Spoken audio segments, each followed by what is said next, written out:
Hello and welcome back to Concert Critiques in Cars with Emily. So, not gonna lie guys, I was really excited about this one. I promise you I'm gonna try not to be biased, but the lineup was really good. I did splurge and get the VIP, which was super fun for the headliner. So let's just get into it. So, I went to see Armor for Sleep. So good. They were playing their 20-year-old album, their first album, Dream to Make Believe, and yeah, so let's just get into it. So first of all, the openers, wow. Wow. The first band who opened was the Spill Canvas, who super excited to see. The first song I recognized, I'm gonna say it was Do I Have to Spell It Out For You? But I could be wrong. But it was a good opener. It was definitely lots of energy, had a really good instrumental bridge, so I really liked that. I thought that was a good first choice. The second song was a great follow-up. It had high energy. It had an instrumentally heavy start, short, quick feel, which you know I love. I really liked the drop in instrumentals for the bridge. I thought that was really cool, and then they kind of built it back up. And then also it was fun because he did like a little sidestep towards the end when he wasn't singing, so that was kind of a fun little addition. So then after that, they played a song that had a slower start with what I want to say was just drums and bass, or too little to no guitar at first. Maybe it was called 1,000 Paper Cuts. That would be my guess based on the lyrics. So he definitely danced during the instrumentals of that song, and he like transitioned between verses, so I really liked that. And then they had this like big shift to like a short, quick guitar in the second verse, which I really liked. And then at the end, he kind of added like a twang to the guitar, which I thought was really good. After that, next song had a faster feel to start, and it was really good. Maybe one fell swoop, definitely knew it when I heard it. So great to see live again. Oh my gosh. I want to say there was a subtle words held in the second verse, but it was really fun because the crowd knew to do like, I guess there's a part in the bridge where you clap twice quickly, and so the crowd totally knew to do that, so that was awesome. Loved that they knew that, so that made it really fun.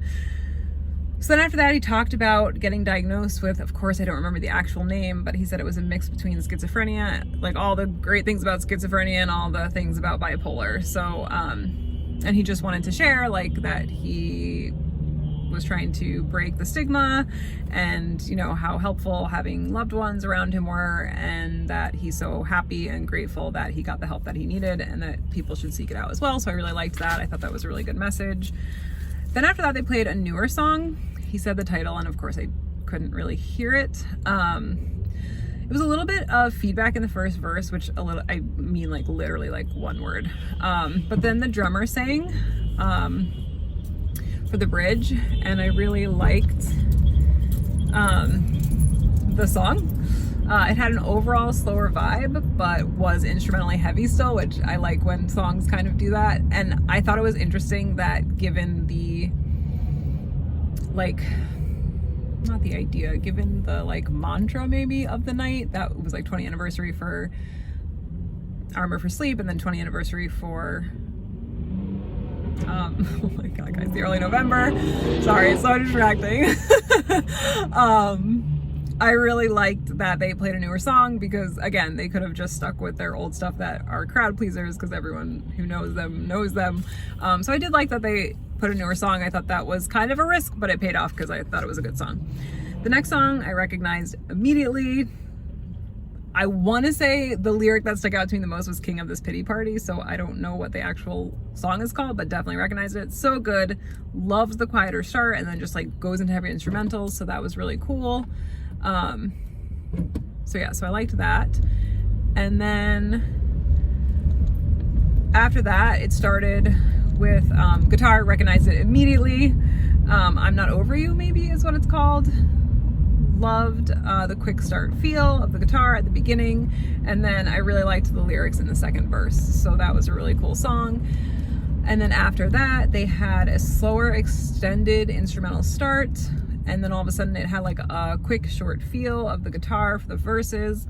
I didn't recognize this song, but he let the crowd sing the bridge and parts of the chorus. Really loved the energy towards the end of the second to last chorus. Maybe it was Best of Me. Drums got so like intense in such a great way towards the end. The end was like really epic, so I really liked that. Listen, my ideal set of theirs would have ended with The Tide. I knew that wasn't gonna happen probably, so can't really ding them on that, but it was a good set. They definitely played a few songs that I knew. Yeah, so, and again, they took a risk and played a newer song in a night where it was all about the older songs, so I appreciate their risk there.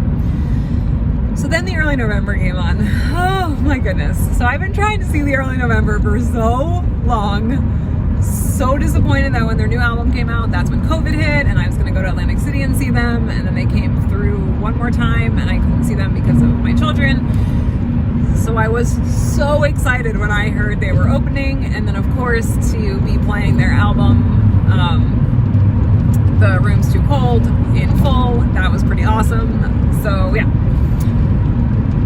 So they came out and they started with just saying, listen, we're playing Room's Too Cold, but we're playing it backwards.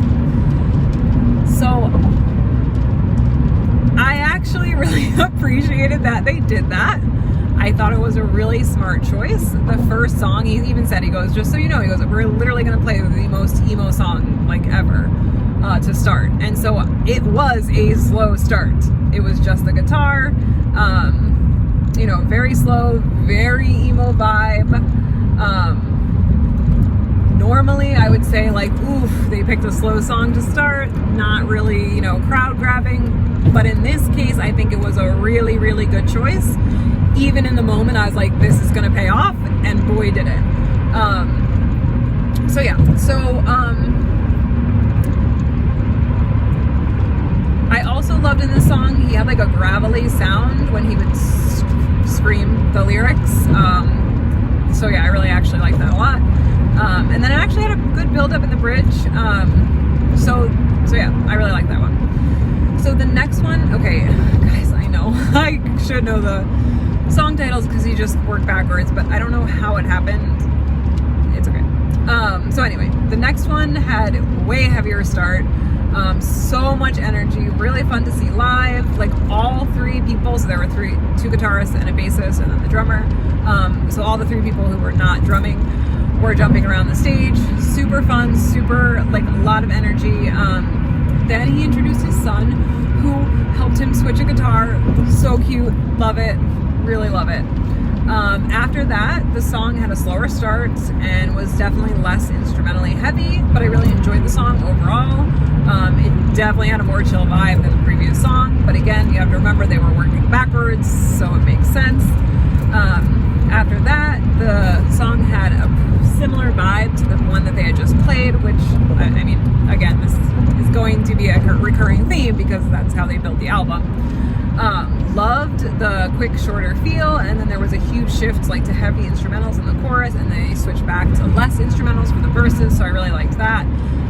Really enjoyed seeing that song live, thought it was really cool. So then the next song, again, quick, short feel with the guitar. All three were rocking out for the instrumental intro, which I loved. So fun to see live. They let the crowd sing the first few lines of the chorus, which I thought was cool, and just really loved the instrumentals live. Thought it was really good, sounded great, fun to see. So then after that, this is where I think I got back on track here. Yeah. So then they played Baby Blue. Blues Blue. And he said he's gonna put his 20-year-old hat on and they're going extra hard. So the crowd got to sing the first few lines. Really heavy start instrumentally. So fun to see live. They let the crowd sing part of the chorus. When he wasn't playing the guitar, he jumped down to the barricade. So that was pretty cool. Yeah, so towards the end of the song, he jumped down to the barricade, which was awesome. So then after that, they played Sesame. Sorry, guys. No, Sesame Smesh Me. Sesame. You know what I'm talking about, fans. You know. Love this song. So fun to see live. Fantastic follow-up, but again, it was backwards, so it kind of makes sense, right? They put those songs in an order. They let the crowd sing the last two chorus, or the second to last chorus. Sorry, not the last two choruses, the second to last chorus, which I thought was awesome. And then they went back into the last chorus, like full instruments again, so they like let the instruments kind of fall and the crowd sing, so I liked that. Guitarist like got on his knees at the end of the song to like really rock out. So fun, loved it. After that, they played The Mountain Range in my living room, went right into the song. Such a fantastic song to see live, especially the chorus. Really loved seeing that. Such a great energy. I also really love the singing and how it complements the instrumentals and the verses. Really, really love that, like in the recorded version. So it was also super fun to see live. Guitarist came up to the barricade for the extended instrumental bridge. So that was cool. It definitely had like an epic feel towards the end of the song, so that was really fun. Really just such a fun song. So then after that, they played something that produces results. The beginning of the song, which it's just like, I know I'm talking like the real, like the very beginning. It's just, you know it immediately. It's so good, and like right when, listen, I obviously knew it was coming, but even so, right when you hear those first few notes, you're like, so good. So good. And again, it was just such a great follow-up, and I know that it's like not surprising or anything, but yeah, man, just love the first verse. They dropped the music, then they shifted in the chorus. The guitarist came back to the barricade, so like they were all just having a fantastic time. After that, the lead singer thanked us. He told us that like he grew up with nothing, and so to be able to like find himself in this like emo, punk, alternative, whatever you want to call it, scene really meant a lot to him, and the fact that, you know, we were there. So that was like really nice, and I think that he was being genuine. I don't think he was like trying to get sympathy or anything, so that was nice. And then they played Ever So Sweet. It was just him with his guitar, and so he let the crowd sing the oohs before the chorus. The chorus was really great with just the guitar. I really liked it. Thought it was an interesting way to play that song. And then he let the crowd sing the first part of the bridge, and then would like pull back for the word special sometimes, and the crowd would be shouting it. So that was like so fun. Really loved how even with just the guitar, and I mean, again, obviously it's one of their bigger songs, and the crowd like was really into it, and so it was really fun. And it was cool that even with just a guitar, it still felt so energetic and just like super fun. So then after that, the rest of the band came out and they played one more song, and I think it's called Better Off Without You. Glad they played one extra song. I thought it was cool that they were able to kind of squeeze one in. It was also a really good choice because it had like an awesome energy, and it was a great way to end their set because a lot of people knew the song. Personally, selfishly, I really wanted to see Ave Maria. I'm gonna see it one day. Okay, early November, I'm coming for you. Also super pumped that I got to see Early November in early November, as it's still early November, so that was super fun. But yeah, so really great way to end their set. High energy, so great. They were so good, and again, I was really excited to see them. So the fact that they were so good, I think they made a fantastic choice in switching the order and playing it backwards. And he said throughout, he was like, listen, we realize that this album is really like top heavy and has like a lot of good songs at the beginning, so I like that they were able to acknowledge that, figure out a way to make it work so that they could put those songs towards the end. Such a good decision. Definitely, I think, would have lost a lot of, I mean, listen, even if you're a fan, it's like, yes, you get to the end and it's like these slower songs and it's not their like bigger hits, and it's so annoying and frustrating to be cliche, but you just want to hear big hits at the end. So unfortunately, it's awesome when they play their bigger hits towards the end. So they made a really good choice. Again, normally I would not have started with a slower song, but they made it work. It was fantastic. So it was a really good set. Okay, so now let's get into some Armor for Sleep. Oh my goodness, Armor for Sleep. So, lights dimmed, we hear a recorded voice coming on, they're talking about dreams, so then they played Armor for Sleep. Let me tell you, those opening notes, man, whew, just so good. Again, it's like you just hear those notes and you're like, this is gonna be epic. So they went through their album from front to back, right? So they started at the first song and they started the first song and I'll get into it later.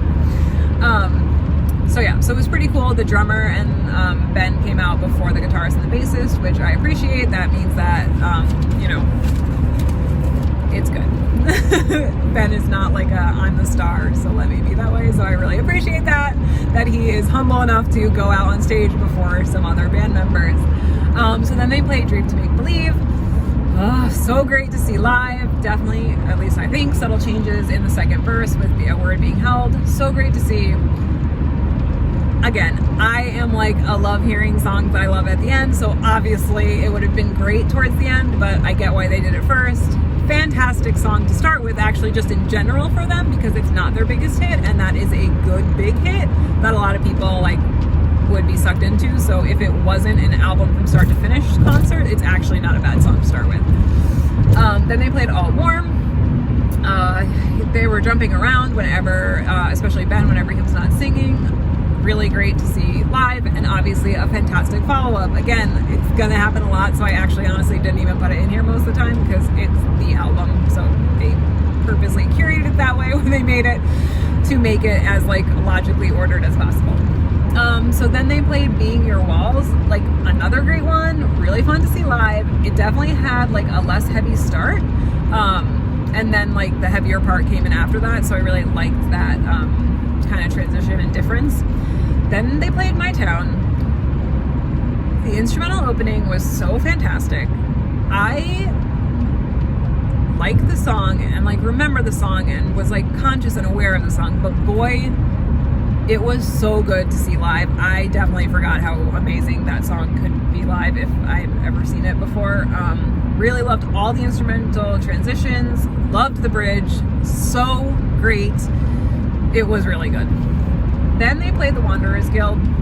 I really love the chorus of the song. I really like the drops of instrumentals for the first part of the verse. And then like they shift halfway through the verse, and then even after that they still like have a build up in the pre-chorus, and then they go to the chorus, which I really liked. He tried to tell us to be quiet right before the bridge, which I think he realized wasn't working, so he kind of gave up on that. They went into the bridge. Really great energy for that song overall, super fun. After that, it was Frost and Front Steps. The energy of that song definitely matched the previous song. Really love the bridge, and again, it's just such like a fantastic song to see live. So, guys, that was amazing. So then after that, they played Phantoms Now. Definitely had a slower vibe at the start of the song, but it does get heavier like pretty quickly right after. Really love the chorus of the song. Like,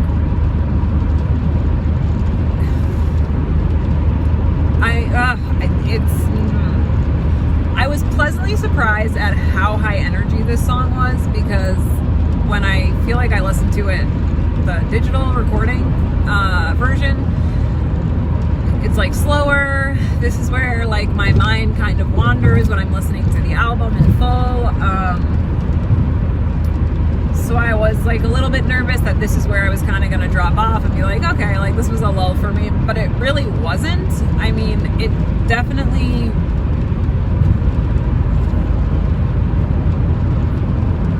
I don't know how to say it without like saying, because it was fine, but I guess maybe I don't know, maybe I don't like this song as much as the other songs. So maybe this was like a little bit more of like a, okay, like it's good, I'm glad it's being played, I like listening to it, but like it's not wowing me. Maybe it wasn't wowing me, and the other songs were wowing me, so to have this song not wow me, that's maybe what it was. So then he was like, all right guys, we're gonna stop playing the album for right now, we're gonna play a few other songs and then we'll get back to the album. I liked this choice. Again, it's like you know the last three songs are slower, so you have to somehow like break it up in a way, and I thought that was just like a great way to do it. Listen, we're switching it up, then we'll get back. So I actually really liked that they did this. So they played The Truth About Heaven. Oh, such a good choice. Definitely like re-energized me, got me right back in the game. I was like such a great follow-up because it definitely like revived me. So then after that they played guys, I really don't know the names of these songs. I am so sorry, but I'm gonna say I Told You Not to Believe in Me is the lyric that always sticks out to me. Love that song. So great. Like oh God, the bridge is so good. Like so good that I forgot how good it was. Definitely made some subtle changes, I think, even in like the instrumental part. So that was really fantastic. Just like loved it. Loved the two high energy songs. So then he addressed the next three songs were going to be like a little bit more chill, since he's going to finish the album. So again, I think actually playing those two higher energy songs was really smart. So yeah, good choice. So then they went into Raindrops, which is the next song on the album. It started out like with just the guitar, and then the drums came in, and then other instruments kicked in. Definitely a slower feel, but also not any less energy. So I really liked that. So you get the slower feel, but you still have that high energy. So that was really cool. Like really loved the lyrics in the chorus. So that was really nice to kind of have that like moment where it's a little bit more chill and you can like appreciate the lyrics a little bit more. Then after that, they went into Kind of Perfect.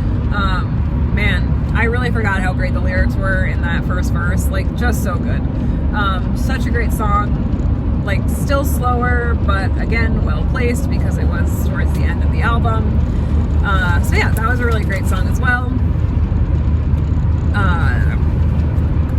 I also really enjoyed its bridge and the chorus that came right after. Like for some reason that bridge, like that went right into that chorus, was really like a good combo. Really liked it. So then they played the last song on the album, which was Slip Like Space. They got the crowd clapping, and definitely like of the three, it was the song with like the heavier instrumental vibe. So really good to see. So then after that, A Recorded Voice came on again. Then they played such a good song, and I know the title is not this title, but again, the lyric that makes me think most of the song is Waste All Your Time With Me, so that was really great. Definitely changed the bridge. I want to say he held a word as he sang it. Don't know if it was intentional, but if it wasn't, it was fantastic. Really loved it. Song is so good. Really thought it was a good choice to come back to. Well, I'll explain that in a second. But yeah, fantastic song. Really excited to see it. Then they played like, God, it's not even like my second favorite song on the album. That's not even true. Then they played this song with the really, really long title about the highway. I don't even know if highway is in the title, but I think maybe it is. Such a good song. Every time they play it, it surprises me because I feel like not a lot of people are huge fans of that song. Love the song. Literally the lyrics in the bridge, just like seeing it live was so good. I really love that song. So fantastic. Like love the bridge. So great. Oh my gosh. Like definitely God, just so good. Just fantastic. Really loved it. Really, really loved it. Felt like there were some changes, some words towards the end that were held, or like little pauses here or there. So really, really loved that song. Like just so much. So then after that, they played, I want to say it's Basement song maybe. I don't know. I'm so sorry, guys. Great song. Wish this song would have been after the slower songs, right? You have these slower songs, you finish the album, build me back up. Don't play two really awesome energetic songs and then play this slow song. Love it, don't get me wrong, really enjoyed hearing it, but I would have really loved it if it was first and then you went into the heavier songs. So I did feel like this song was a little bit out of place, but I did think that there were some subtle changes, at least in the first chorus and the second verse. Definitely some words that were held a little bit longer. So again, I like the song, don't get me wrong, love the song in general, but just felt like it would have gone really great after Slip the Space, and then we could have gone into the other two songs and then continued with the rest of the set, and it would have been like the perfect ending. So after that, they played Stay on the Ground, which might be my favorite Armor for Sleep song. Guys, it's really good. Definitely had a few little things changed. Like, literally just love this song. Love the like instrumental ending, and I especially love it because most people like start clapping right before the instrumental end comes, but oh my gosh, it was so good and just such a high energy towards the end, and I just love it. Every second of that song. It was really great. Again, so happy that they saved it to right before the end, especially because, again, like, I don't know, I guess I don't know how well it's received by everyone else, but it's definitely one of my faves, like, if not my favorite, and it's just so good. So then, obviously, they closed with Car Underwater. They let the crowd sing most of the first verse. He sang, like, the first two lines, and then we sang, like, I don't know, the next 4 or 5 or 6, and then he finished the first verse. So great, like, just to see this song. Again, they let us like sing parts of the chorus. Definitely felt like there were a few subtle changes. And then at the very end, the guitarist threw his guitar up in the air and tried to catch it, but he missed. Oh my goodness. I cannot even tell you how fantastic and excited I was about this show. I was so excited, in fact, that I wouldn't talk about it with anyone because I was so afraid that something was going to happen. Because again, the last time I tried to see the early November, couldn't because of COVID. Then the last time I tried to see Armor for Sleep, first it was COVID, then I had my son, who I thought maybe would give me an extra day. He did not.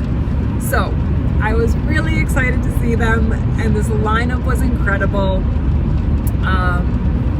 I mean, really, the only thing I can say about the Spill Canvas is obviously the Tide would have been fantastic. Never in my wildest dreams would I have expected them to play that.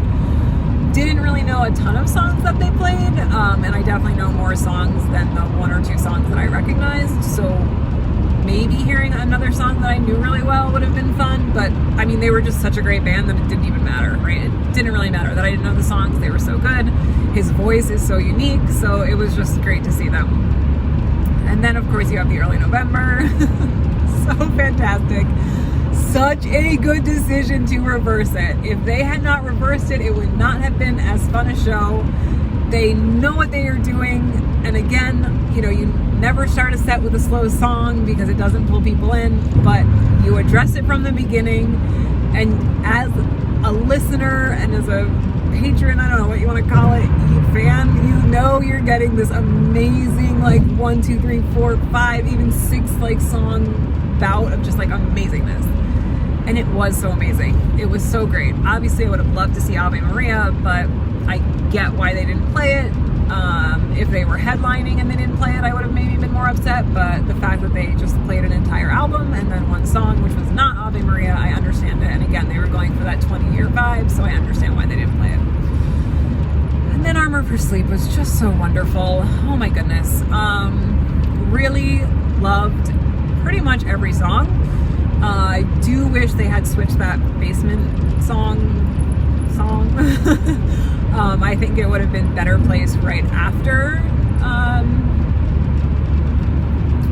Slip some like Space.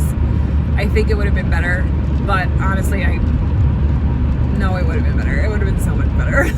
But like, come on. And again, I actually would have liked to see their. That's why I was so bummed about not being able to see them the last time when they came with Hawthorne Heights, because I was actually like really excited to see if they played their newer single off their newer album. I actually really like that song, like Whatever Who Cares. I wanted to see that one as well. So I was really kind of looking forward to seeing a few of their newer songs. But again, I get it, right? This is 20-year anniversary, so I understand you're gonna play the old hits. Of course, you played the whole album and then you just stuck with your hits. So I, again, cannot complain. they played my two like favorite songs towards the end. They played that one song that was so good. Oh man, if they hadn't put Basement songs in the middle of that, it just would have been so epically amazing. All right, so score. Oh my gosh, this is so hard because I just am trying not to be like, well, it's our River Sleep, so I'm gonna give it a great score. It was so good. I'm gonna go with, oh my gosh, it was just so good. I think I'm giving this one, I'm gonna go with a 9 point. Do I even go like so? I feel like it's too high. I'm trying not to be too high here. I want to be fair. I'm gonna go with a 9.85. 9.85. Such a fantastic show. 3 amazing bands. So, like, just so much energy. So, like, Baltimore/DC, you gotta get to these shows because let me tell you, it was amazing. The venue wasn't even like half full, but man, it was so good. So well done. Oh, I am so happy that these 3 bands were on the same bill. Like, it was just an amazing show. So yeah, 9.85 is just like, oh, so good. So fantastic. All right, let me know what you think. Do you agree? Do you disagree? Were you there? Did you want to go? Did you go to a different show in a different city? Are you going to a different show in a different city? Yeah, so let me know. Like, comment, subscribe, and I'll see you guys next time. Bye.